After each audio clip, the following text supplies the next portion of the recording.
Okay, so for this part, we're going to be adding in the ears. In between the episode, I did do a bit of smoothing of the back of the head, just to average out the spacing between the vertices, like I was saying. It was just it was just bothering me, so it was a bit more of stuff like this, like just selecting these points and then smoothing them out. And I did use a bit of, to get out some of the dents, I used a bit of proportional editing like I was doing earlier, and just pulled out some of these dents, or pulled out the parts of the face that I wanted to match up with the reference as well. So this part, I guess I want this part to match up as well. And also I kind of want the jawline to be a bit rounder than it currently is, so like that. It's very pointy to begin with.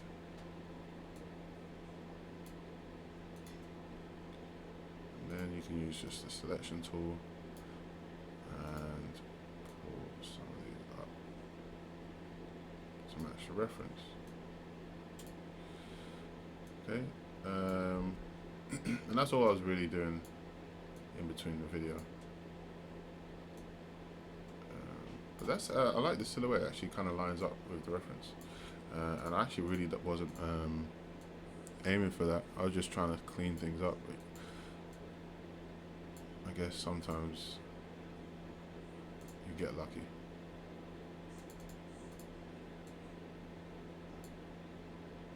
But yeah, I guess when I was starting out modeling, I always watched videos like this, and I could never get the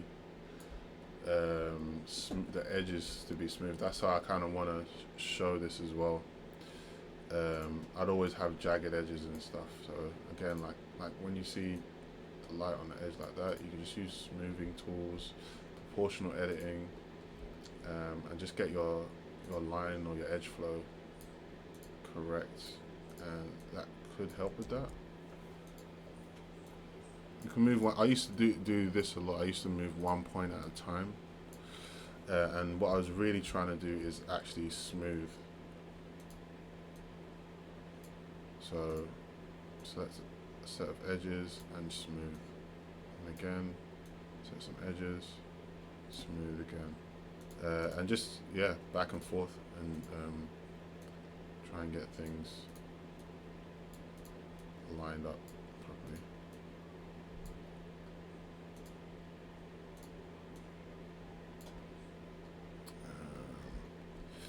Another thing is thinking about just the character itself. Like some of these points,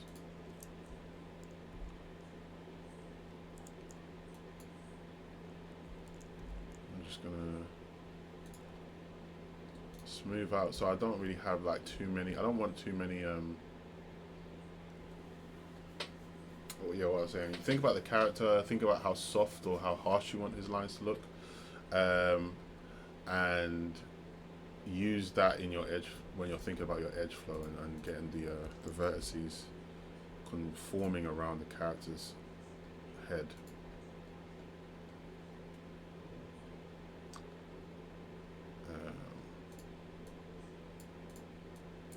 Even though this is a stylized design, they are, even in the drawing, they're using some of the laws of like anatomy.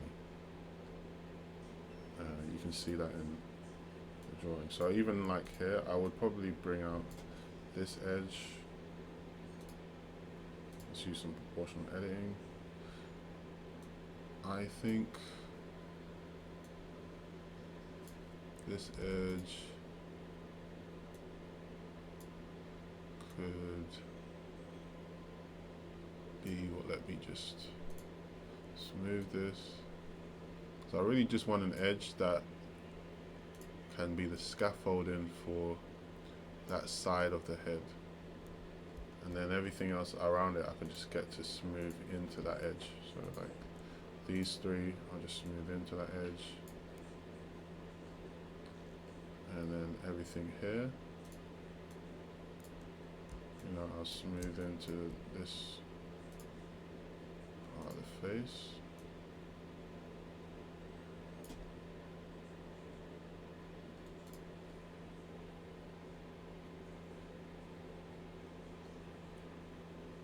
Let's just get this line smooth in general first, and then worry about how it looks relative to everything else. But yeah, taking time to just clean up the edge flow and like make sure there's no like loose lines. So like with this, I would try and get the lines go up and down as straight as possible for the edge flow, and that helps get rid of a lot of that bumpiness that you're gonna see. Okay, so even these edges, I would say, bring them down a bit. If the loop is going that way, just don't like let it get interrupted. Just don't let it turn into like a wave of like an average loop. And that's how you keep sort of cleaner edges, or cleaner forms on the mesh. Because the idea is you just want clean, smooth forms, especially when you're using subdivision. Anyway, this episode was supposed to be about pulling out the geometry for the ear. This 5-star shape is not doing me any favors. I haven't found a reason yet in my head to get rid of it, so I'm going to keep it. Because I am really I've not got a plan for this. I've just really freestyling, to be fair. Again, I would look at the contours of the face and think of, hey, do I really want the bottom lip to be coming out that far compared to this part of the face? No. So let me just bring this up and see what I can get. So it's a bit of I won't say a guessing game, but there's a bit of game of like what actually looks nicer on the eye for this character, because you got to remember he's quite old, so he's got like extra skin around his mouth. Not necessarily the mouth is the extra skin, so you want to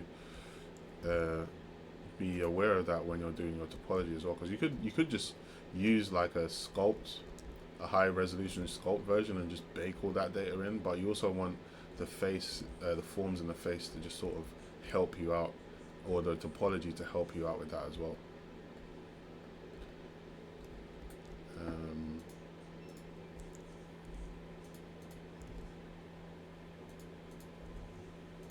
I know like this part of the face is going in because his cheekbone is right here, so I might want to just bring out this topology a bit.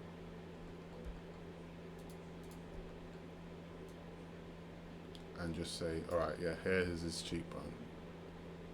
Because even the line on the drawing shows that he's got a cheekbone there.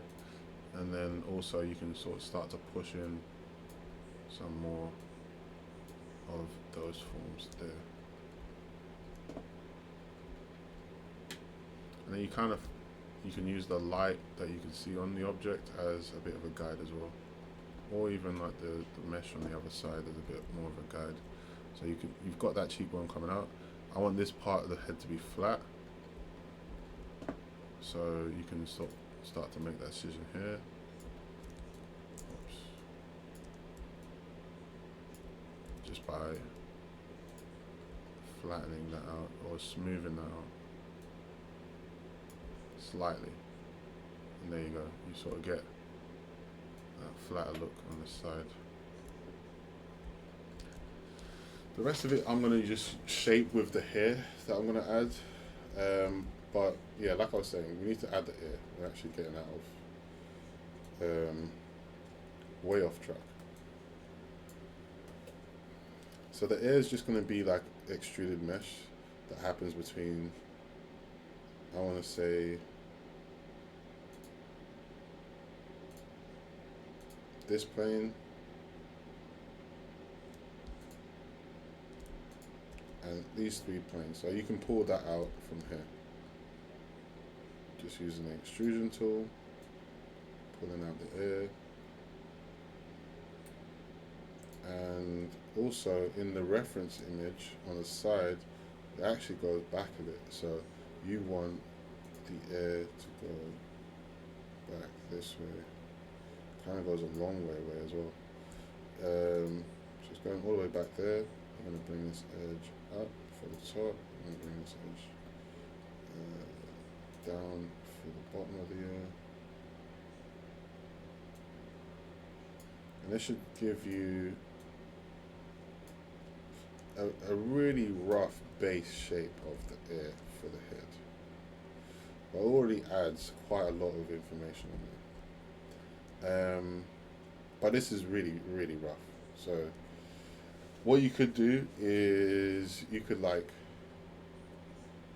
use this edge loop, this back side of the ear, delete the inside and add a lot more detail in there, because we're probably going to need a little bit more detail. By just like deleting some of the mesh on the inside, press X, delete faces, and you can add another edge loop to go in to that. And then from there you can keep with the proportional editing, and oops, let me just bring something out of it.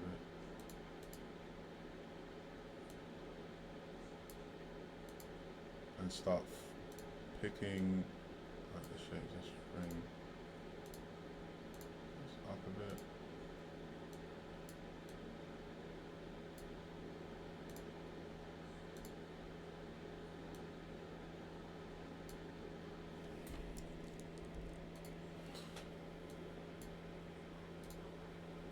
And just get it to match the shapes that you see in the reference. Always play around with the proportional editing a bit. Because again, when I was starting out and I was only really ever started out in box modeling, it took me a while before I even start touch sculpting. So a lot of the stuff that the way that I model is actually, I'm thinking heavily about how I'm going to use topology at the end of this. Again, hide mesh as many times as you can.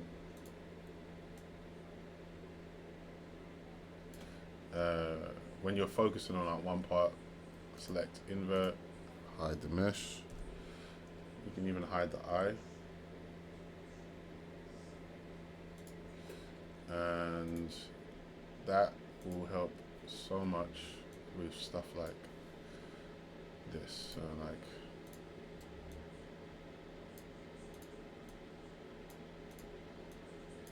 moving parts of the air, bringing things around, bringing things together, and sort of getting the shapes that you want. So even the back part of the ear, you might want everything to look like that.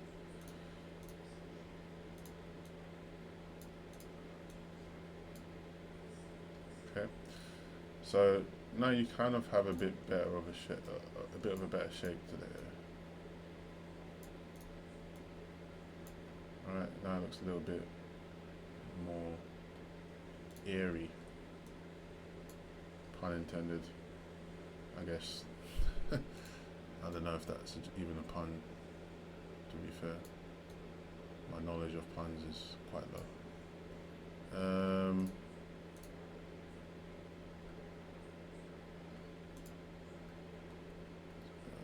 What do I do with this bit? Do I bring it up?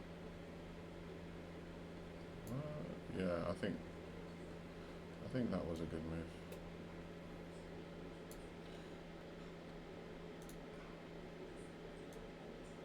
But yeah, box modeling is not like necessarily super like complicated. The idea is really straightforward at times. It's just knowing tools that can help you accomplish it. Like knowing to hide certain parts of the mesh and navigating Blender that way uh, makes such a big difference when you're doing box modeling.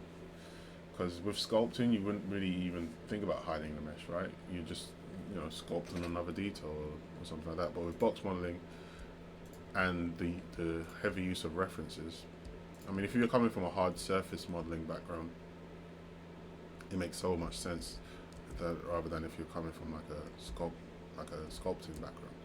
It doesn't make as much sense to hide mesh. But it makes so much sense if you're like you've been modeling cars all day or something like that. So yeah, you obviously got to hide certain parts to actually see the reference. Okay, so I've actually got 7 edges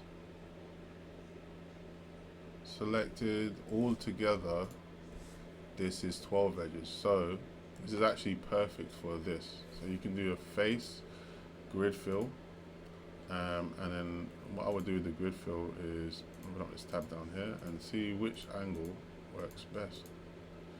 So I like this angle, and then you can also see you can change the subdivision count amount. So I like that. And then I can just press I to inset faces, Alt E to extrude along normals, and then S to scale it all in, or press scale to scale it in. And you sort of have like a little air design there. Very quickly, you can get like your ear done. There you go. So now we've got the character, we've got the eyeball. I'm going to mirror the eye. And we've got a character face with ears, a mouth cavity, eye cavities, neck. All pretty much done. I'm going to just press tab, Control R, and just sort out that neck. Alright, so this as well, this little squarish design for the neck I don't like. So again, smooth tool, smooth it out. Yeah, try and avoid those shapes as well as much as possible. So there used to be a really good tool, like you can select an edge in Blender. I don't think it's in the newer versions now, but you can use loop, circular. You can like turn the edge loop circular, which is really handy for situations like that. But I guess right now we could just have to make do with smooth tool. And that kind of does help. It made it a lot rounder around that edge. I don't really mind. I do mind this edge actually. So another thing I like to do, this happens a lot in modeling characters. You need a lot of geometry for the eye, but you don't necessarily need a lot of geometry for the back of the head. So what I do is select 2 points, merge vertices at last, and I start to stitch up this geometry. So and you might see this in quite a few character designs. Merge vertices at center, and yeah, I don't like this one either. Merge vertices at last, and then I'm just gonna click on this edge, press X, dissolve edges. And I'm going to start just sewing up these vertices at the back because we don't really need that much topology for the back of the neck. Merge vertices at last. Merge vertices at last. What it's doing in my subdivision is it's making everything pinch. And we don't really want that. Dissolve edges. And then merge vertices at last. Merge vertices at last. And just sew in those edges.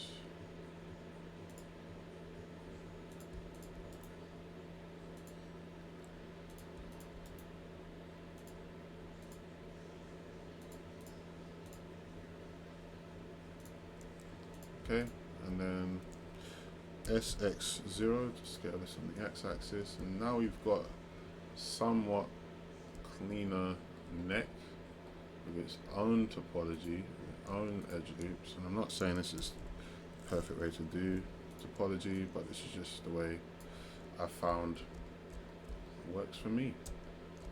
Okay, so now we've got defined edge loops around the eye, a good enough edge loop around the mouth. It could be better. I mean, like a better rule of thumb is to actually make an edge loop around the nose, specific for the nose, and also have a loop that goes from the corner of the nose around the mouth this way, and that way you can get better animation, similar to the way he's got that that fold, that skin fold drawn onto his face. So that would be better for animating and stuff like that. But this is a good enough way, I guess, to, I mean, I'm not going to add another edge loop here.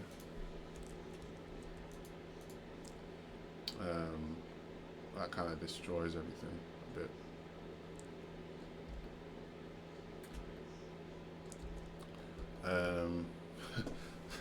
But I'm really just doing this in a rush. But yeah, you could. There's definitely better ways to do topology than the way I'm doing it. I'm just showing you, like, you know, how to start from a box and end up with a character. But my way is not the be all end all. I'm just saying this is one way you can do it. But be mindful of topology as well, and getting good edge flow. Okay, this is the character so far. Again, he's not got all the details that he's got in the. If I go to object mode, he's not got all the details that he's got in the picture yet. But we're getting there. So if you see him from the front, kind of looks like him. Kind of does. But there's definitely places that I would fix and improve upon. So next episode we're going to work on the hair, and then we're going to go back into the face and start doing more detail. Okay, thanks for tuning in for this one. See you in the next episode.